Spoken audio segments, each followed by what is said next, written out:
Now, as the Muslim Holy Month of Ramadan commences, a severe disruption to supply chains has reached East Africa as ongoing attacks on shipping vessels in the Red Sea continues. The connection?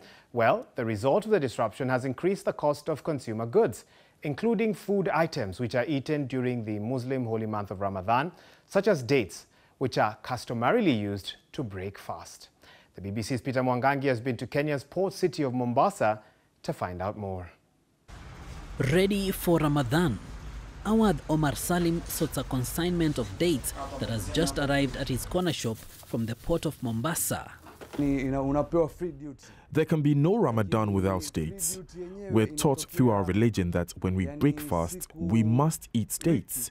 If not one, at least 3. So it's important our shipments get here. And they get here from Saudi Arabia on a key shipping route through the Red Sea, which has seen serious disruption due to a rise in attacks on commercial vessels. Awad planned ahead to ensure his customers in Mombasa's Old Town Market would have their dates in time, but beating the delays came at a cost. We have a type of dates called ajwa, for example. We used to sell it at around $16 per kilo, but now we have to add an extra $1 or $2.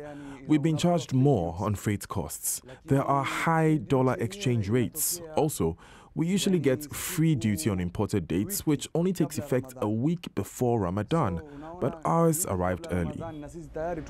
Awad is just one of many links in a supply chain which is under major stress.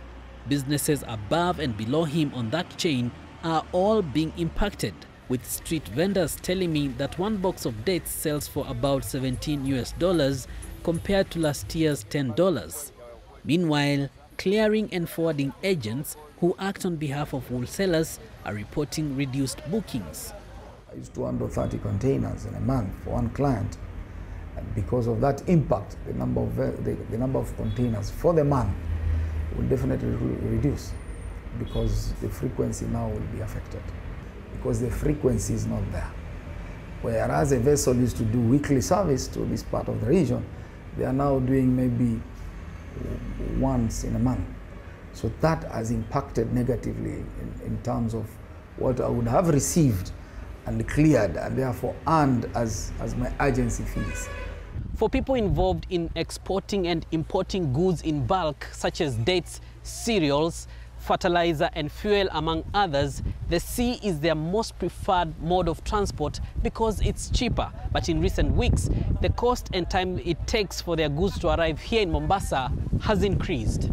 Ships destined for the East African region from other parts of the world like Europe and the Middle East usually use the Red Sea. But because of the disruption in the area, some have rerouted via the Cape of Good Hope, which is longer.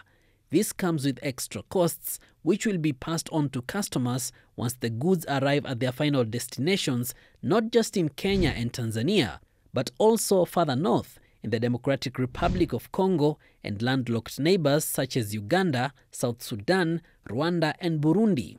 In 2021, we had a blockage at the Suez Canal with also some, disruption like this. Though that time it was not as bad as this one, because that one, it was just a question of trying to remove the vessel that was blocking the Suez Canal. But you see, with this one, we really don't know how long these things will happen.